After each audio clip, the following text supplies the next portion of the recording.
เอาพีทไปดิไปพี่ชายให้พี่ชายรอรับมาฝั่งนี้มาฝั่งนี้พีทมันจะลื่น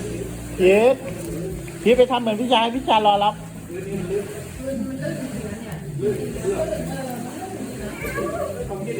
ไปเร็วอันนู้นเดินอีกเลยพีทสบายใจฉึ่มเขาบอกเป็นคนรวยเขาบอกสบายใจฉึ่มเป็นคนรวย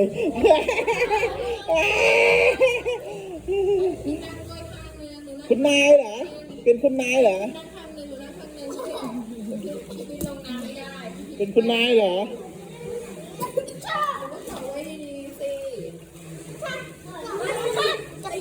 พีทหนูมายืนดิพีทให้น้องนั่งหนูมายืนนี่ยืนจับเราไว้ยืนจับเรานั่นแหละ